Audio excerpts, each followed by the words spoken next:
Hello students, how are you today? Are you happy? I hope so. I hope so. All students are happy and healthy. Students, welcome to Radiant Learning.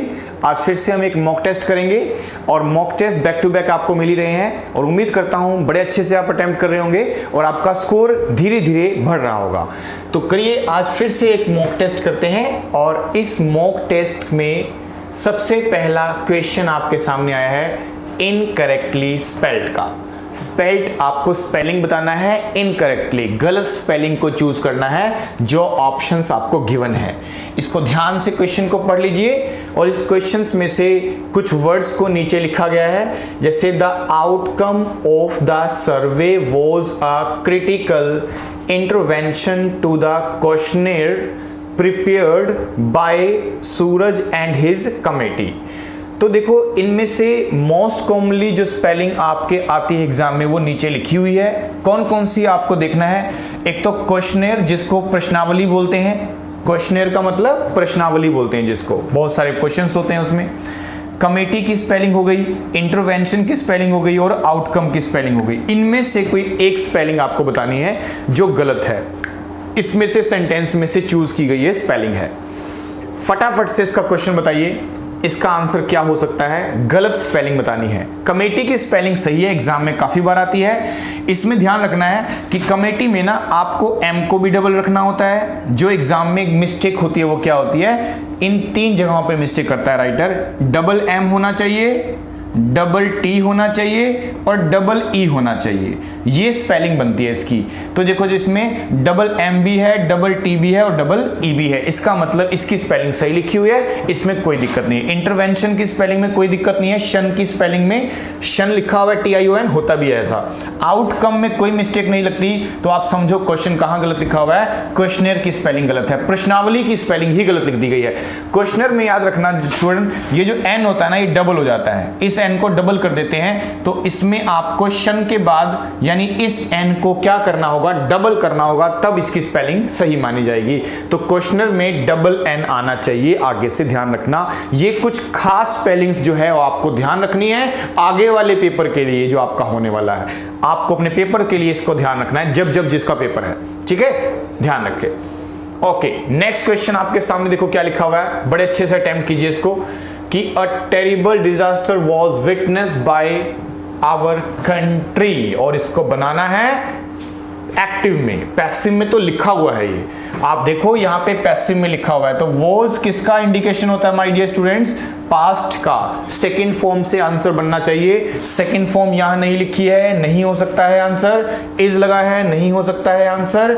और आप समझो ये दोनों answer बन सकते थे, लेकिन ये सेकंड फॉर्म है, ये फर्स्ट फॉर्म है, इसलिए हमें सी आंसर बनाना होगा। क्योंकि आप समझते हो वॉज का मतलब बी का सेकंड फॉर्म होता है, तो सेकंड फॉर्म क्या होता है बताओ? आप लिखोगे यहाँ पे विटनेस्ड होगा, ईडी लगाना पड़ेगा, इसका मतलब आंसर सी होना चाहिए। ठीक है जी, इस तरह से स्कोर अपना फटाफट से कॉपी पेन लेके आपको बताना है कि कितना स्कोर आया आपका, मैच करते रहें अपने आंसर्स। चलिए आगे नेक्स्ट क्वेश्चन देखते हैं। नेक्स्ट क्वेश्चन में क्या लिखा हुआ है? वन वर्ड सब्स्टिट्यूशन बताना है आपको। क्या है इसमें? फेल टू नोटिस को क्या बोलते हैं, ठीक है, इग्नोर को क्या बोलते हैं, कंडन को क्या बोलते हैं, तो ये एन ऑफेंस एसेट्रा। तो आपको बताना है इग्नोर का मतलब इसमें से क्या हो सकता है, नॉट फेल टू नोटिस का मतलब क्या हो सकता है। तो ये बात हम कब बोलते हैं? जब हम किसी को ओवरलुक करते हैं। तो ओवरलुक इसका सही एप्रोप्रिएट आंसर बन रहा है। ओवरलुक का मतलब ही क्या होता है? इग्नोर करना। तो बिल्कुल मैच करता हुआ आंसर मिल गया हमें, ओवरलुक। तो ये इसका सही आंसर होगा, ठीक है। फटाफट से 3 क्वेश्चन आए हैं, 3 में से कितने ठीक आए हैं बता सकते हो आप लोग। इसको ध्यान से करते चले जाइए प्रैक्टिस, ठीक है। नेक्स्ट क्वेश्चन आपके सामने है और ये रिपीट हो रहा है क्वेश्चन, तो ये बाय मिस्टेक हो गया है। नेक्स्ट क्वेश्चन देखते हैं 5th, ठीक है। अब आपके सामने देखो क्या लिखा हुआ है, select the most appropriate meaning of the given idiom. Idiom का मीनिंग बताना है आपको, और आपका जो मीनिंग लिखा हुआ है वो क्या लिखा हुआ है? कंजल वन ब्रेन, ठीक है, कजल वन ब्रेन।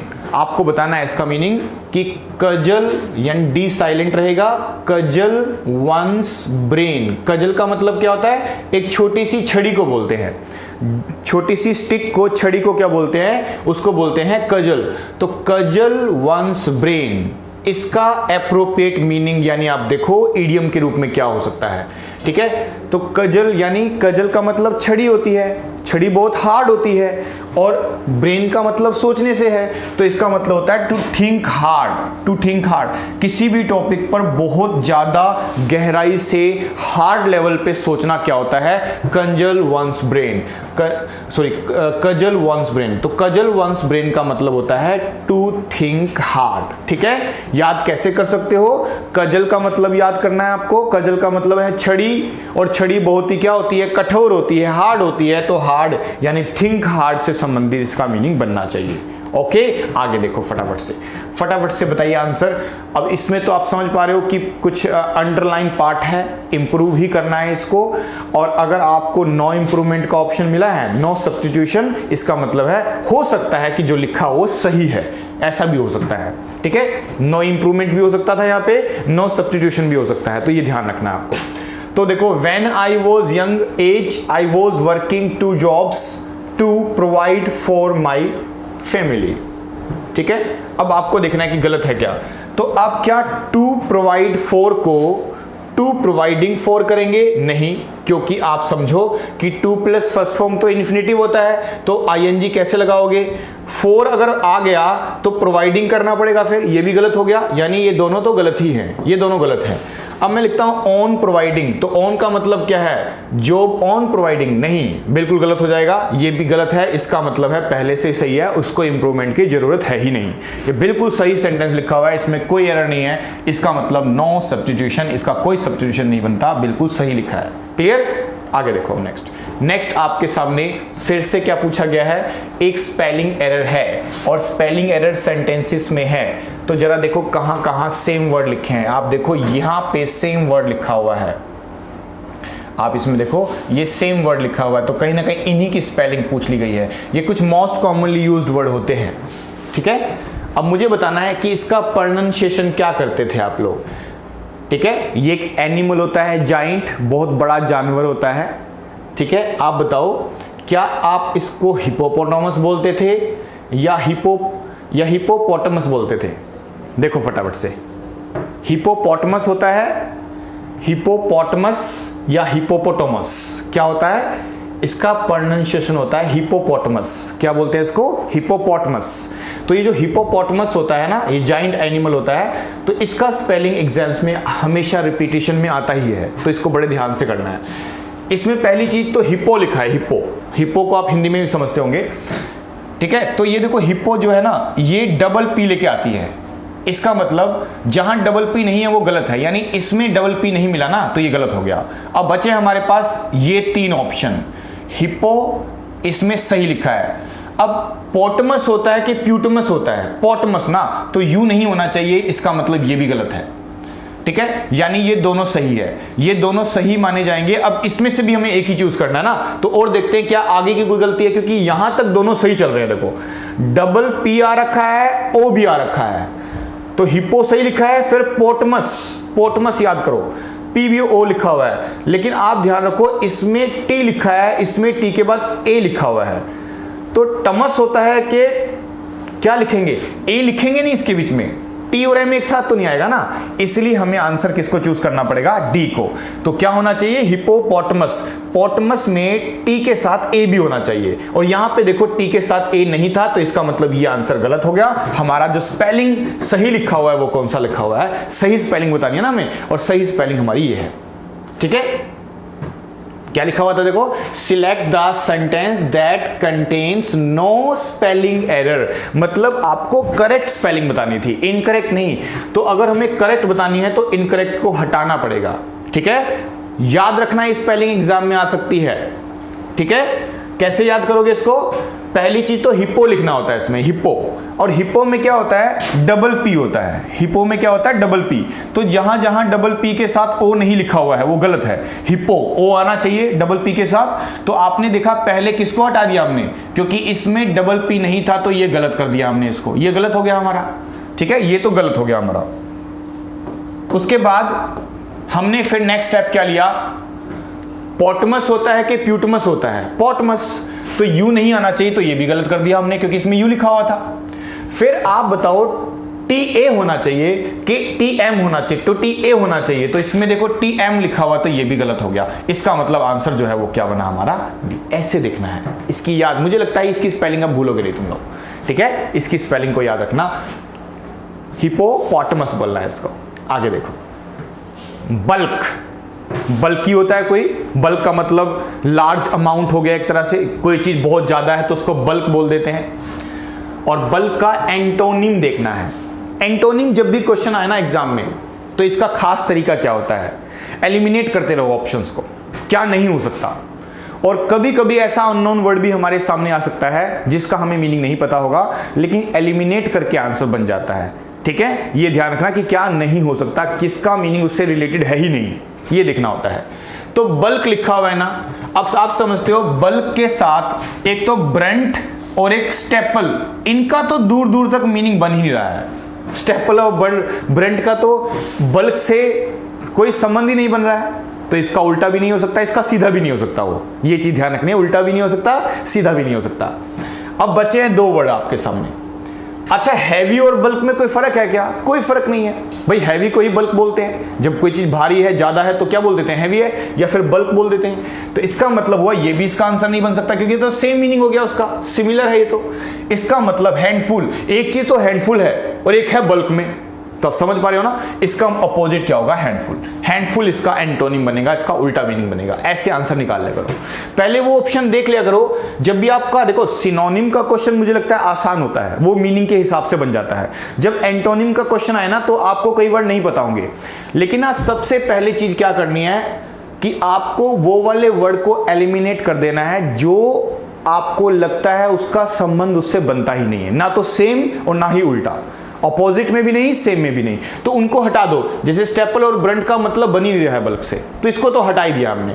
अब बचे हैं 2 वर्ड, अब 2 में से भी क्या करना है, एलिमिनेट करना है। एग्जैक्ट पे नहीं, एलिमिनेट करके आंसर बनता है एंटोनिम का हमेशा। तो आपने क्या करना है, बल्क को हैवी से रिलेट कर दिया, तो आंसर बना सीधा, और हमने एक जो छूट गया है। अब देखो, या तो इसको समझ पा रहे हैं कि हैंडफुल और बल्क में अंतर क्या है, नहीं भी समझ पा रहे हो तो आप समझो जब ये नहीं हो सकते तो बाकी चौथा तो आंसर बनाना ही है आपको, ठीक है।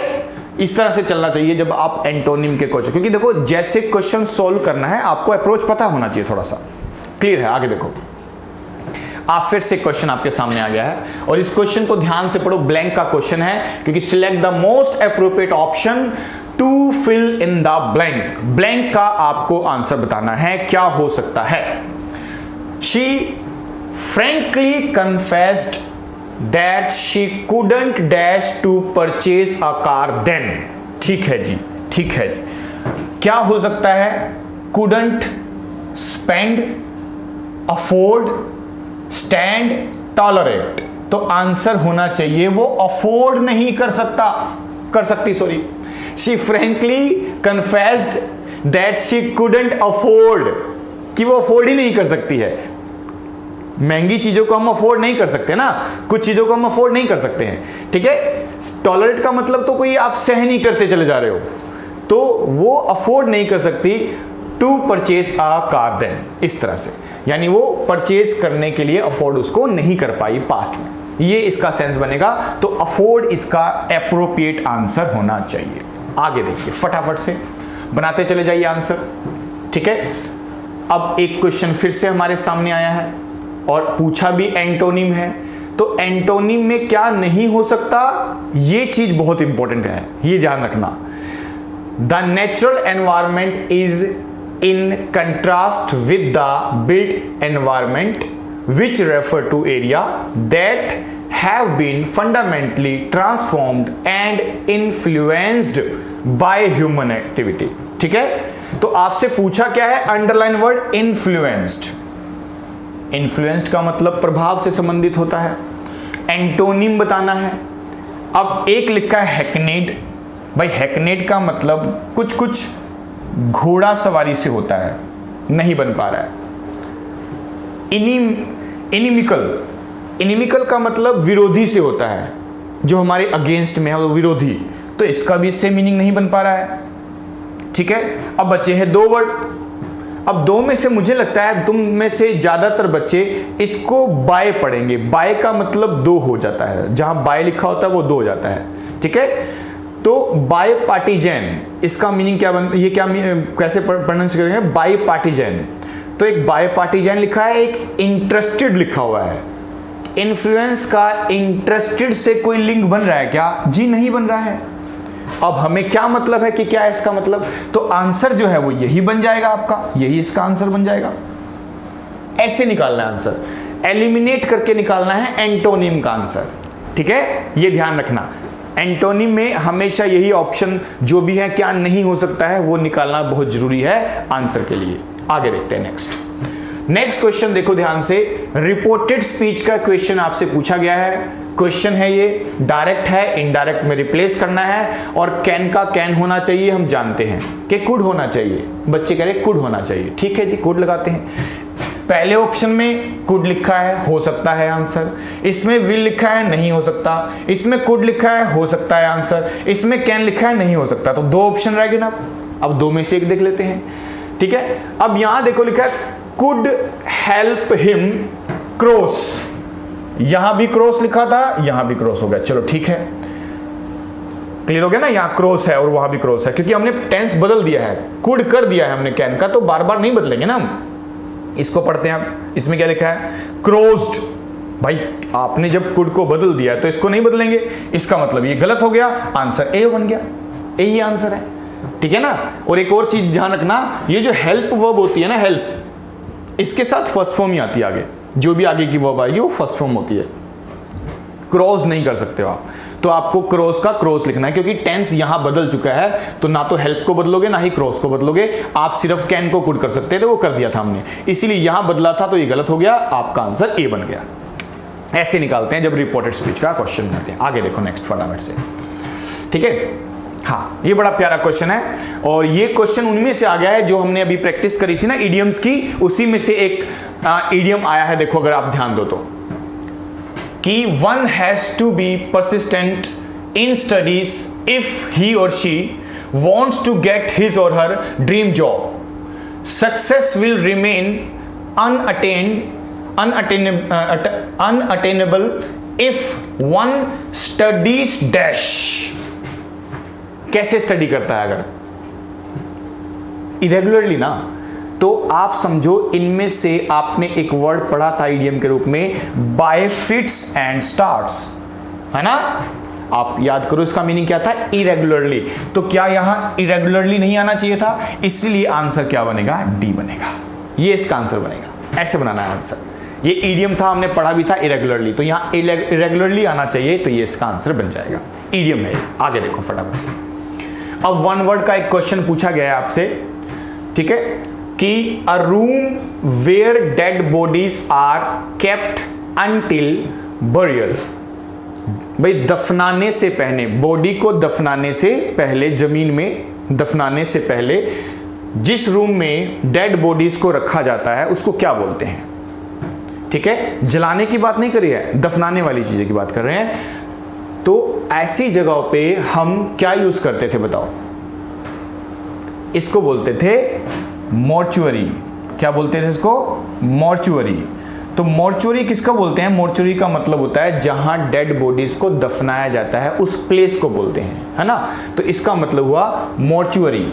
तो मॉर्चुअरी का मतलब होता है आपका जो मुर्दा घर जिसको बोलते हैं, जहां डेड बॉडीज को क्या किया जाता है? दफनाया जाता है, उस जगह को बोलते हैं, ठीक है। तो इसका आंसर क्या होगा? मॉर्चुअरी होगा।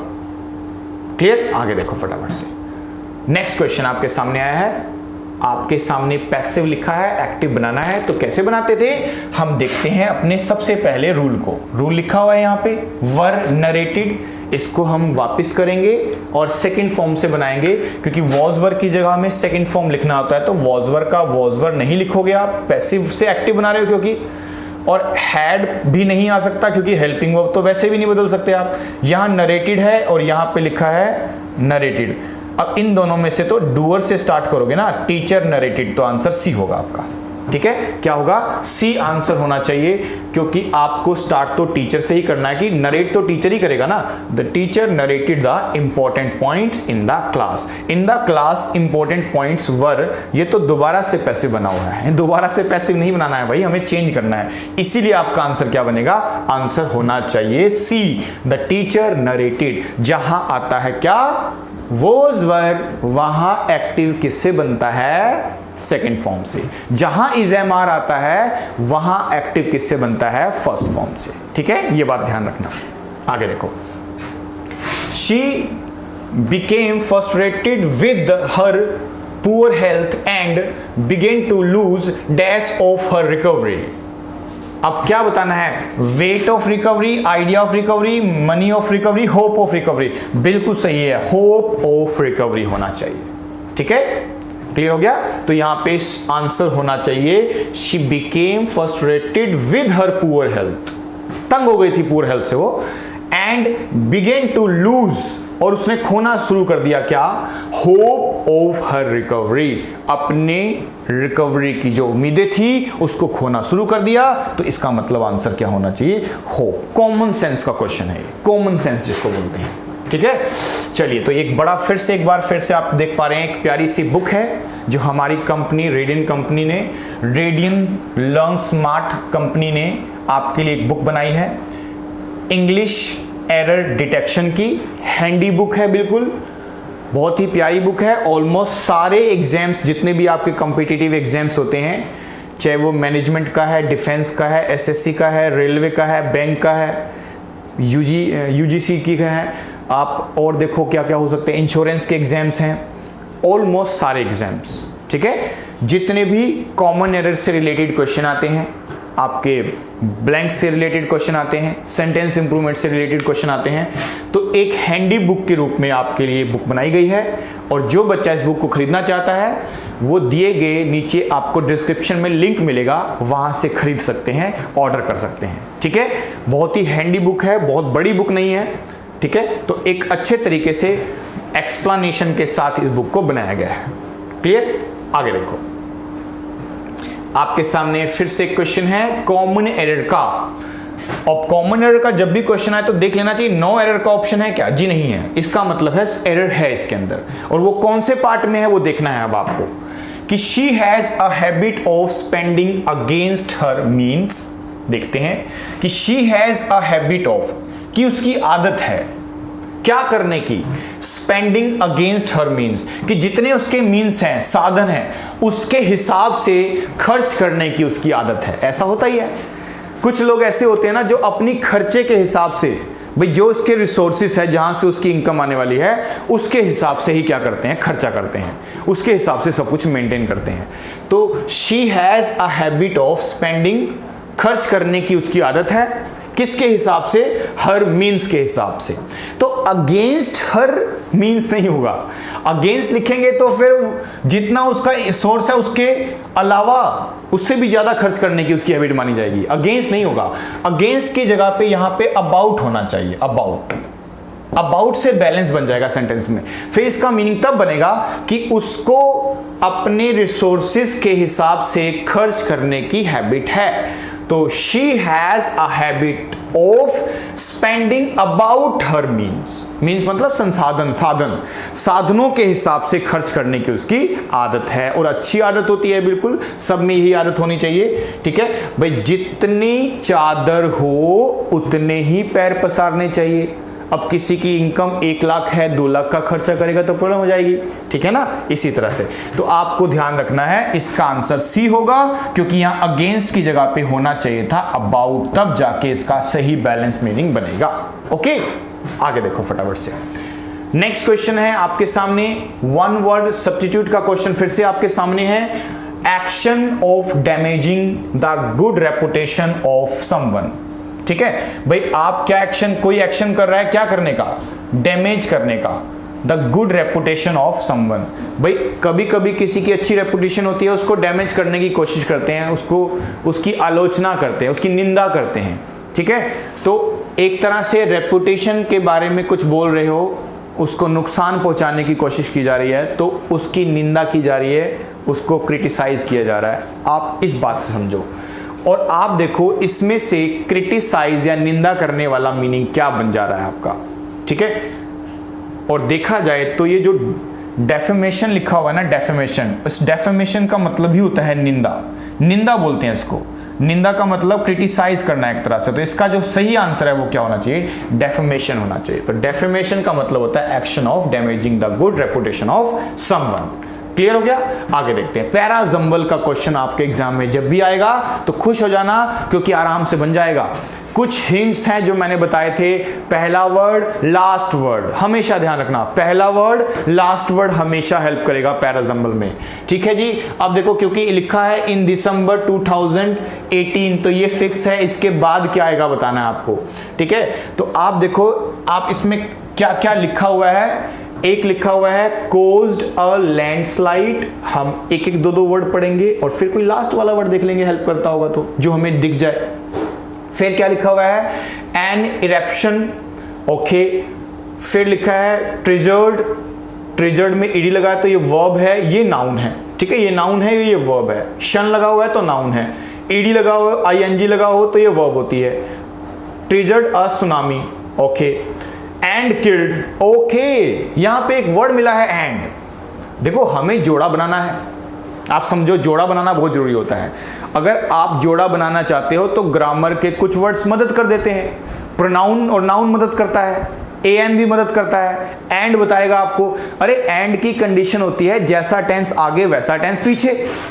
अब सोचो, एंड के बाद क्या लिखा है my dear students? Second form. तो इसका मतलब है अगर एंड है तो एक और फॉर्म रही होगी पहले, तभी तो यहाँ पे किल्ड के साथ एंड। तो ये ट्रिजर्ड भी तो सेकंड फॉर्म लिखी हुई है, ये भी तो सेकंड फॉर्म है। तो पहले आप ट्रिजर्ड लिखोगे, फिर एंड किल्ड लिखोगे ना। एंड के से पहले कुछ होना चाहिए, है ना।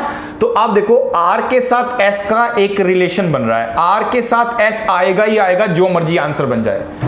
तो मुझे क्योंकि प्रोनाउन नहीं दिखाई दिया तो मैंने इस बार एंड से हेल्प ले ली, क्योंकि कोई ना कोई हिंट तो जरूर मिलेगा आपको, ये ध्यान रखना। ग्रामर से वही ध्यान देना, क्योंकि राइटर को पता है ना इतने कम क्वेश्चन, भाई इतना कम समय है तो आप सारे आंसर नहीं बना सकते हो। तो ट्रिकी क्वेश्चन होते हैं, वो ट्रिक समझनी है। और जितना प्रैक्टिस करते चले जाओगे, practice makes a man perfect, यही तो कहते हैं ना। तो जितना प्रैक्टिस करोगे उतना अच्छा रिजल्ट आएगा। अब जैसे जैसे आप पैराजंबल के क्वेश्चन सॉल्व कर रहे हो तो आपको आइडिया मिलता चला जा रहा है कि हाँ, नाउन प्रोनाउन का लिंक बनाना होता है, कंजंक्शन का लिंक बनाना होता है, आर्टिकल ए एंड द भी हेल्प करता है। तो ये सारी बातें यहाँ पर फॉलो करेंगे हम। अब देखो, मुझे तो एक ग्रुप मिल गया RS, तो मैं पहले तो यही चेक करूंगा। जरूरी थोड़ी ना कि पहली लाइन ही मिलनी जरूरी है। कभी कभी अगर आप पहली लाइन से कोई आइडिया नहीं मिला मुझे, तो मैं कोई और भी तो ले सकता हूं। कोई मेरे को वर्ड रिपीट नहीं मिला तो एन ने हेल्प नहीं की, कोई प्रोनाउन नहीं मिला तो नाउन ने हेल्प नहीं की, लेकिन इस बार एंड ने हेल्प कर दी, क्योंकि कोई ना कोई तो हेल्प करेगा जरूर। वही देखना है कौन हेल्प कर रहा है। तो एंड में RS कहां लिखा है देख लो जरा। जहां RS आपको मिल जाए ना, वही आंसर होगा आपका। RS देखो, इसमें लिखा हुआ है RS, इसमें RQ लिखा हुआ है, इसमें RP लिखा हुआ है, इसमें R सबसे लास्ट में है। तो ये तो बात समझो, सबसे लास्ट में R कैसे हो सकता है भाई? एंड है ना। तो इसका मतलब आंसर जो है वो C होगा। अब आगे पीछे क्या लिखा है मुझे क्या मतलब है उस बात से, अब देखो बाद में आप खुद बना के देख लो, यही आंसर मिलेगा आपको, ठीक है। मुझे सिर्फ इतना दिखाई दिया, एंड आया है। अरे आप सब समझते हो एंड से पहले तो कुछ होगा तभी तो एंड आया है। अब क्या होगा भाई, अगर यहां एप्पल लिखा होता तो वहां बनाना लिखा होता। अब एंड के बाद अगर वर्ब आ रही है तो एक और वर्ब रही होगी पीछे। अगर ये सेकंड फॉर्म है तो पहले भी सेकंड फॉर्म रही होगी, ये भी सेकंड फॉर्म, ये भी सेकंड फॉर्म। बन गया मैच, बन गया आंसर हमारा। क्यों पढ़े हम पूरा क्वेश्चन? अब पूरा क्वेश्चन पढ़ने से हमारे को कोई बेनिफिट थोड़ी ना है, इतना समय थोड़ी ना मिलेगा आपको। 10 से 15 मिनट है बस इंग्लिश के लिए आपके पास, ये मान के चलना, अगर आप सेफ जोन में रहना चाहते हो। जहां 20 मिनट इंग्लिश में लगे तो सब पेपर खराब, क्योंकि मैथ में बहुत प्रॉब्लम आ जाएगी फिर। चलो आगे देखो, आपके सामने एंटोनिम आ गया जी। एंटोनिम, लॉयल का मीनिंग बताना है आपको। लॉयल का एंटोनिम है उल्टे, सीधा मीनिंग इस बार एक बार भी पूछा नहीं है, सब एंटोनिम है। एंटोनिम का आंसर देख लो क्या हो सकता है, ठीक है। लॉयल वफादार को बोलते हैं। स्टूपिड हो सकता है क्या? ट्रेजिक हो सकता है क्या? भाई आप समझते हो दूर दूर तक कोई संबंध नहीं है, जो संबंध नहीं हटा दो उसको पहले, ठीक है। एक आर्डेंट लिखा हुआ है, एक फिकल लिखा हुआ है। आर्डेंट और फिकल, इनमें से कोई एक चूज करना है। यहां कंपटीशन है क्योंकि आपको पता होना चाहिए मीनिंग। अब फिकल फिकल किसको बोलते हैं? फिकल फ्रेंड होता है, जैसे चंचल, चंचल जो अपने थॉट को बार बार चेंज करता रहता है, अपनी फीलिंग्स को चेंज करता रहता है, कभी किसी के साथ कभी किसी के साथ। लॉयल का मतलब वफादार होता है और फिकल का मतलब होता है जो चेंज करता रहता है ना। तो इसका मतलब होगा आंसर उल्टा क्या बनेगा इसका? फिकल बनेगा, फिकल। फिकल इसका सही आंसर होना चाहिए, ठीक है, फिकल है इसका आंसर सही। आगे देखो फटाफट से क्वेश्चन एंटोनिम का फिर से आ गया है। 4 एंटोनिम हो गया इस बार इस सेशन में पूरा, ठीक है। ओके कोई बात नहीं, इसको भी कर लेंगे जहां इतने हो गए हैं। द डेकोइट्स, डेकोइट्स का मतलब आप समझते होंगे, डाकू को बोलते हैं डेकोइट्स, तो ज्यादा डाकू है। रेवेज्ड, रेवेज का मतलब बर्बाद कर देना, डिस्ट्रॉय कर देना। डाकुओं ने बर्बाद कर दिया किसको? बेंगलो को, बंगला यानी बेंगलो मतलब बंगला। In the absence of its owner, उसके ऑनर के एब्सेंस में। अब यहां तो बर्बाद कर दिया है ना, डिस्ट्रॉय कर दिया है, रेवेंज कर दिया है, सॉरी रेवेज्ड कर दिया है, तो रेवेज्ड का उल्टा चाहिए, बर्बाद करना। और बर्बाद करने की रिस्पेक्ट में सील भी यूज कर सकते हो, डेमोलाइज्ड भी यूज कर सकते हो, एक्सप्लोडेड भी यूज कर सकते हो, लेकिन क्या रीस्टोर यूज कर सकते हो? नहीं ना, तो ये उल्टा मीनिंग बन गया ना इसका, यही आंसर होगा। एलिमिनेट करते चले जाओ, बस मीनिंग पता होना चाहिए। इसके लिए आप अपना वोकैब को इंप्रूव करना है धीरे धीरे। जैसे जैसे आप प्रैक्टिस करते हो, बुक्स पढ़ते हो, तो आपको वर्ड्स मिलते रहते हैं नए नए, ठीक है। रीडिंग बहुत इंपॉर्टेंट होती है इंग्लिश के लिए, तो डेली एटलीस्ट स्टोरी को पढ़ो, नॉवल को पढ़ो, न्यूज़पेपर को पढ़ो। थोड़ा रीडिंग का हैबिट बनाना। रीडिंग का हैबिट क्यों बनाना? क्योंकि उससे अंडरस्टैंडिंग बनती है, नए नए वर्ड मिलते हैं, नए नए थॉट मिलते हैं, बनाने के तरीके अपने आप ऑटोमेटिकली माइंड में सेट हो जाते हैं। चलिए अब देखो ये आपके सामने आया है पैराजंबल का क्वेश्चन, सॉरी पैराजंबल नहीं, क्लोज टेस्ट का क्वेश्चन। आप देख पा रहे हो इसमें क्लोज टेस्ट लिखा हुआ है आपके सामने, ठीक है। तो जरा फटाफट से इसके आंसर दें क्योंकि समय होता चला जा रहा है। आपके कुछ क्वेश्चन हो गए हैं, कुछ रह गए हैं। तो during the pandemic remote working has kept the work going on across dash. क्या across dash? Across dash field, sectors, sections, areas. तो क्या होना चाहिए? सेक्टर्स होना चाहिए, सेक्टर्स। तो देखो ना, has kept the work going on across sectors almost every industry. हर सेक्टर में ना, इंडस्ट्री के हर सेक्टर में। Got shut down physically during the lockdowns, सबने शट डाउन कर दिया था फिजिकल रूप से, यानी ऑनलाइन का जमाना आ गया था। But the work from home model try to dash the effect, यानी जो वर्क फ्रॉम होम था उसने क्या कोशिश की, क्योंकि फिजिकल वर्क तो हुआ नहीं, तो home work from home model try to dash the effect of the lockdown. क्या करने की कोशिश की? देखो, कम करने की कोशिश की, रिड्यूस, यानी कि वर्क फ्रॉम होम ने कुछ लेवल तक इन चीजों को बैलेंस बनाने की कोशिश की, यानी जो लोड था उसको कम करने की कोशिश की। Effect of the lockdown when it came to job, जब जॉब की में आया है। In future also many business across the globe, ठीक है, including the information technology industry are dash continue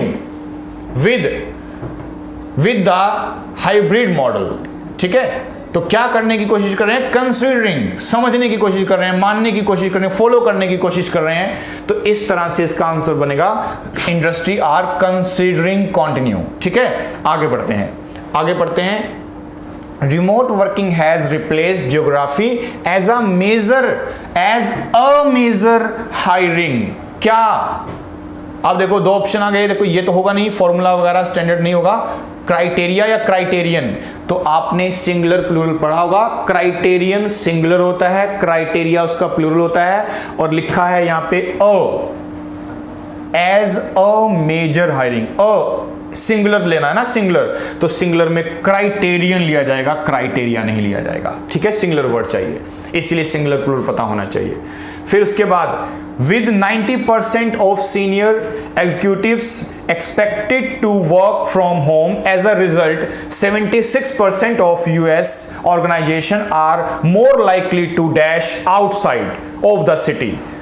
employ, तो इसका आंसर क्या होना चाहिए? एम्प्लॉय होना चाहिए। इस तरह से आपके 25 क्वेश्चन बनते हैं, ठीक है, चेक कर लो फटाफट से आपके कितने आंसर ठीक आए हैं, और इसी तरह से आपने मॉक टेस्ट लगाते रहना है। जितने मॉक टेस्ट ज्यादा लगाओगे, क्योंकि अब समय ही है मॉक टेस्ट का लगाने का, तो आप बिल्कुल इसमें कोई कंजूसी नहीं करनी है आपको।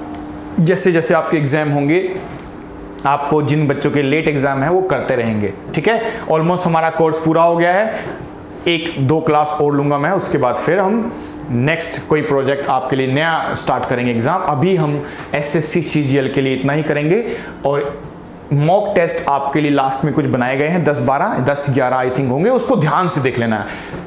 जिसका एग्जाम जब भी है उससे पहले सारे मॉक टेस्ट तो जरूर कर लेने आपने, एक बार दोबारा से देख लेना, एक अप्रोच मिल जाएगी। हो सकता है कुछ क्वेश्चन रिपीट हो, क्योंकि रिपीटिशन होता है ये हम जानते हैं SSC एग्जाम में। तो आप बड़े ध्यान से ना इन सभी पेपर्स को दोबारा से एक बार, जितने मैंने आपको मॉक टेस्ट कराए हैं अच्छे से देखो, एक एक क्वेश्चन को देखो, जो हेल्प मिल सकती है मुझसे वो, और कुछ आपकी कॉमन सेंस होगी, तो जिससे आपका पेपर बहुत अच्छा हो जाएगा और पहला प्री एग्जाम क्वालिफाई हो जाएगा, ताकि मेंस की आगे हम तैयारी कर सकें। ठीक है जी, तो मुझे लगता है आज इतना ही करते हैं, फिर हम मिलते हैं नेक्स्ट वीडियो में।